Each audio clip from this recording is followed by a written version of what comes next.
Par un pur hasard, serais-tu le genre de personne qui aimerait savoir comment j'ai fait pour passer de 30 000 à 100 000 $ de revenus annuels en travaillant de chez moi, en étant gestionnaire de médias sociaux professionnels?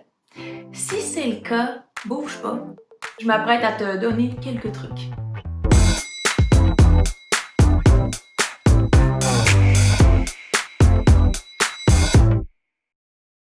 Mon nom est Véronique Ovando, fauteur de troubles assumés, mais surtout coach en gestion de médias sociaux et en marketing numérique. Avant qu'on commence, je veux t'inviter à t'abonner à ma page Facebook ainsi qu'à ma chaîne YouTube, tout simplement parce que je vais t'offrir du contenu pour t'aider dans ton marketing numérique ainsi que pour la gestion de tes médias sociaux. Donc si c'est quelque chose qui t'intéresse, manque pas ça là. Abonne-toi! Je sais pas ça fait combien de temps que tu t'intéresses au métier de gestionnaire de médias sociaux, mais si tu as fait le tour, si tu as parlé avec des gens qui offrent déjà ces services-là, qui sont à leur compte, tu as probablement remarqué qu'il y a vraiment différents profils, puis en fait, il y a des gens qui connaissent un succès financier phénoménal, puis il y en a d'autres qui mangent leur bas. Je dirais pas qu'à 30 000 $, comme moi quand j'ai commencé en faisant 30 000 $, je dirais pas que ça, c'est manger ses bas. Ça va même très bien, on est sur une belle lancée quand on réussit déjà à générer plus de 30 000 $ par année en revenus d'affaires, c'est extraordinaire. Mais qu'est-ce qu'on fait? Comment on fait en fait? Puis c'est quoi la différence entre les gestionnaires de médias sociaux qui génèrent 30 000 puis ceux qui génèrent 100 000 par année? Parce que oui, c'est possible de générer 100 000 $ par année en étant gestionnaire de médias sociaux professionnels, en travaillant de la maison, en étant à son compte, puis en travaillant pour des entreprises qui nous font triper, qui nous font vibrer, rien de moins. Donc, j'ai envie de vous donner quelques trucs, puis en fait, ça m'amène à mon premier truc. Le premier shift à faire pour réussir à atteindre les 100 000 $ par année avec votre entreprise de gestion de médias sociaux, ben ça va être de retravailler votre stratégie de prix. Oui, et je sais, il est pas facile celui-là. Ce truc-là, en fait, est un 2 pour 1. Parce que, dans la stratégie de prix, il y a plusieurs notions que je veux aborder. La première que je veux aborder, c'est le fait qu'il va falloir augmenter vos prix. Il y a vraiment je sais que quand on commence, on a vraiment tendance à pas avoir nécessairement confiance en nous. Je sais que des fois, on a des petits complexes, on peut souffrir du syndrome de l'imposteur, malheureusement, mais il faut savoir passer par-dessus ça, puis il faut vraiment se mettre en mode solution, puis en mode confiance, puis il faut assumer votre valeur. C'est vraiment important, puis c'est la première étape, parce que tant que vous augmenterez pas vos prix, vous ne pourrez pas atteindre des succès financiers plus grands. C'est simple comme ça, parce que vous avez une limite de temps, puis vous avez donc une limite du nombre de clients que vous allez être capable de prendre à la fois. Donc, à un moment donné, vous allez être saturé, et ce qui reste à faire, c'est d'augmenter le prix, parce que si vous augmentez pas vos prix, vous allez rester là. Et sécher. C'est pas ça qu'on veut. La deuxième partie de ce truc-là, la deuxième notion que je veux aborder aussi, c'est la manière dont vous avez créé vos packages, la manière dont vous avez, ce que j'appelle en très bon français, pricé votre package. C'est tout simplement l'idée que quand vous décidez de créer vos packages de services, donc qu'est-ce qui est compris et tout ça, puis le prix que vous donnez à votre client, c'est vraiment super important de commencer à penser à ne pas uniquement vendre votre temps. Ce que je veux dire par là, c'est qu'il faut passer à un modèle autre que celui temps contre argent. Donc, être payé à l'heure. Moi, je recommande souvent à mes étudiants qui font la formation Devenir gestionnaire de médias sociaux de vraiment créer des packages avec des prix fixes mensuels. Ça va vous permettre premièrement d'avoir beaucoup plus de liberté et ça va vous permettre notamment de pouvoir gérer vous-même votre horaire, le nombre de temps que vous faites, puis d'être payé en fait à la valeur et au résultat. Et c'est la philosophie que je vous invite à avoir. Pensez à être payé à la valeur que vous apportez à vos clients comme gestionnaire de médias sociaux professionnels, ainsi qu'aux résultats que vous allez générer pour eux. Puis quand on se met à penser comme ça, ben le mode temps contre argent, il est plus si intéressant que ça, puis ben je pense que vous allez voir que vous êtes capable de générer des résultats puis que finalement, peut-être que vous valez pas mal plus que vous pensez. Tout ça nous amène au truc numéro 2 et avertissement. Ça se peut que vous soyez pas tout à fait à l'aise avec ce que je m'apprête à vous dire puis que ça vous challenge un petit peu. Le truc, c'est que il va vraiment falloir arrêter de travailler avec des petits clients. Ce que je veux dire par là, c'est que c'est une question de logique. Si vous voulez générer plus de revenus, il va vous falloir des clients qui sont capables de vous suivre et qui sont capables, qui ont les moyens de leurs ambitions, puis aussi qui sont prêts et qui ont envie d'investir dans leur stratégie de médias sociaux. Puis ben ça va vouloir dire qu'il va falloir laisser aller les plus petits clients que vous avez peut-être déjà présentement. Parce que j'imagine que dans le fond, si vous écoutez cette vidéo-là, c'est probablement parce que vous générez pas autant de revenus que vous voudriez.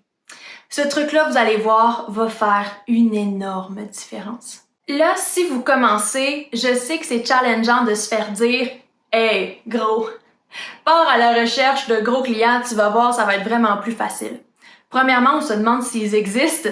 Ben, la bonne nouvelle, c'est que oui, ils existent.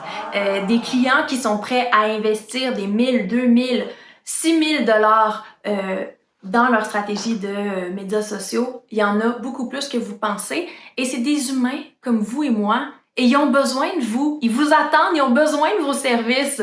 Donc, gênez-vous pas. Vous êtes capable d'aller les chercher, ces contrats-là.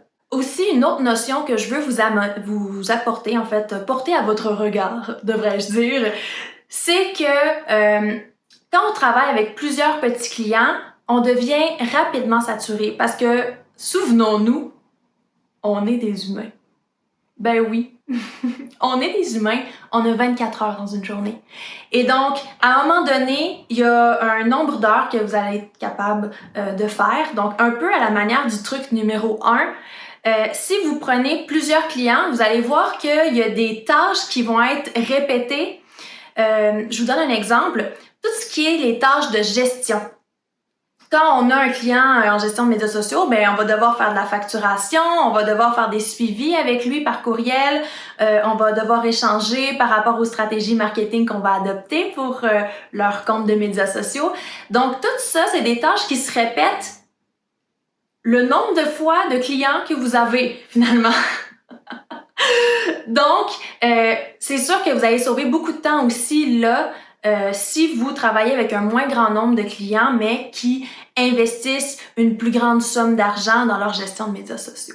Une petite chose avant de terminer pour ce truc-là, je veux juste te rappeler que ton travail a de la valeur et que il faut sortir de ton syndrome de l'imposteur. Il y a toutes sortes de trucs, il y a toutes sortes de moyens pour t'aider à y arriver. Puis souvent, en fait, c'est ça qui va nous bloquer, hein? Entre passer de plein de petits clients à des gros clients, c'est que dans le fond, on n'a pas vraiment confiance en nous. Il y a toutes sortes de moyens d'y arriver, dont se former dans le métier de la gestion de médias sociaux. Et donc, je laisse ça là pour que tu réfléchisses, que tu y penses un petit peu.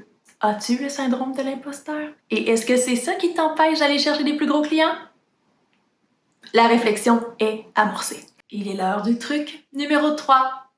Il est assez simple, mais pourtant, il est si peu appliqué dans les entreprises de beaucoup de gestionnaires de médias sociaux qui commencent, que je coach et que j'accompagne. Une des choses les plus importantes qu'il va falloir faire, ça va être de créer des services, donc une offre de services qui va être récurrente. Qu'est-ce que je veux dire par là? C'est que il y a différents types de services qu'on peut offrir comme gestionnaire de médias sociaux et je vais vous donner 2 exemples. Il y a les gens qui vont décider d'offrir des services qui sont quelque chose qu'on va faire une seule fois. Donc, je pense notamment à une consultation pour aider quelqu'un qui veut lui faire lui-même ses médias sociaux. Peut-être que vous allez être invité à le coacher. Donc ça, c'est un service qu'on va offrir une fois et donc on fait nos sous une fois, puis ben après ça, c'est fini, à moins que le client ait besoin d'autres services, puis qu'ils veulent continuer en consultation avec nous parce qu'on est trop hot. Ça arrive. Mais maintenant, moi, ce que je vous invite plutôt à faire, ça va être vraiment de développer des services qui vont être récurrents et dont les clients vont avoir besoin à chaque mois. Comme par exemple, la création de calendriers éditoriaux, comme la gestion complète, en fait, des médias sociaux.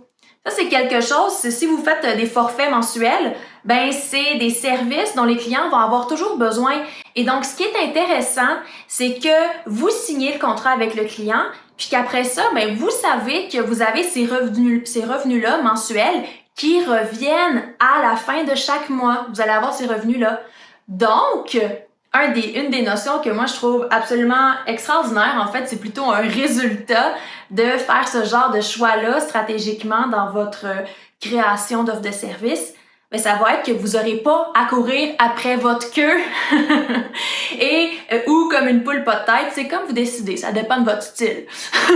Et vous n'aurez pas à courir tout le temps après des nouveaux clients parce que vous allez garder vos clients et ça fait une énorme différence.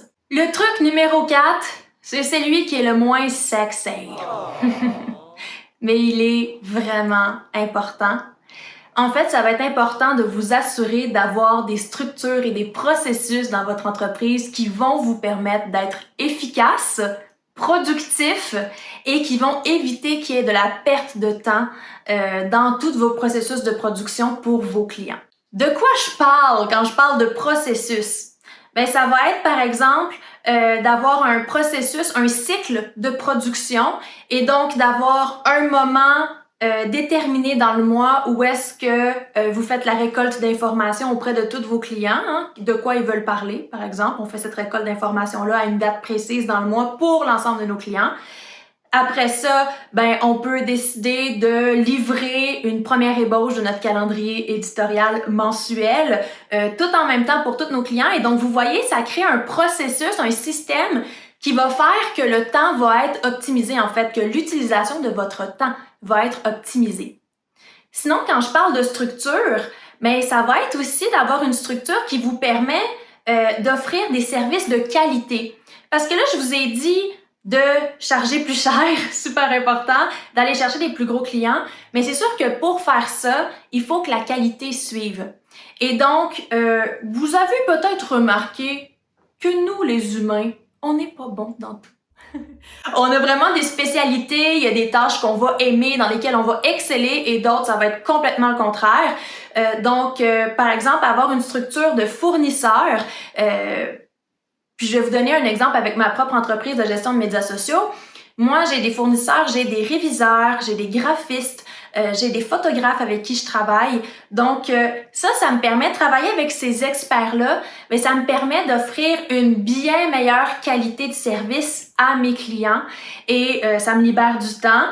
Ça fait que le travail est vraiment exceptionnel et sincèrement, je trouve que le plus grand avantage, c'est le bonheur que j'éprouve à ne pas avoir à faire ces tâches-là.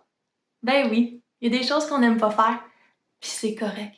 Donc, comme je le disais tout à l'heure, c'est pas sexy, mais vous assurez d'avoir des processus de production clairs à l'interne qui sont bien définis, puis vous assurez d'avoir une structure d'entreprise qui est capable de soutenir un niveau de qualité pour vos clients, puis qui va être capable aussi de prendre toute la charge de travail qu'il va avoir, n'est-ce pas? Quand on signe des contrats, il faut s'assurer qu'on va être capable de livrer. Donc ça, c'est quelque chose qu'on va travailler à l'interne, puis ça va vraiment être important de passer du temps là-dessus, vous asseoir et ne penser qu'à ça. Je sais, c'est pas ce qu'il y a de plus stimulant, mais vous allez voir, ça va faire une différence énorme sur votre entreprise. Et sans ça, vous n'arriverez pas à générer plus de revenus pour votre entreprise de gestion de médias sociaux et vous n'arriverez certainement pas à vous rendre aux 100 000. Ou peut-être que vous allez arriver, peut-être que vous allez être capable, mais vous allez être très fatigué et peut-être que vous tomberez malade. On veut pas ça. On veut pas ça. Hey! Tout ça pour dire qu'on est déjà pas mal rendu au truc numéro 5 pour vous aider à augmenter vos revenus comme gestionnaire de médias sociaux professionnels. Le truc est d'une simplicité désarmante. En fait, ça va être de diversifier vos services. Qu'est-ce que je veux dire par là? C'est que, voyez-vous, vos clients en gestion de médias sociaux, et surtout si vous commencez à vouloir aller chercher des plus gros clients qui ont les moyens de leurs ambitions, ben justement, ils ont les moyens de se payer avec qui ils ont envie de travailler finalement. Donc, ils vont avoir envie de travailler avec des personnes avec qui ils s'entendent bien, puis des personnes avec qui c'est simple de travailler et qui vont simplifier leur vie. Un des bons moyens de simplifier leur vie, ben, c'est d'être leur fournisseur pour plusieurs services.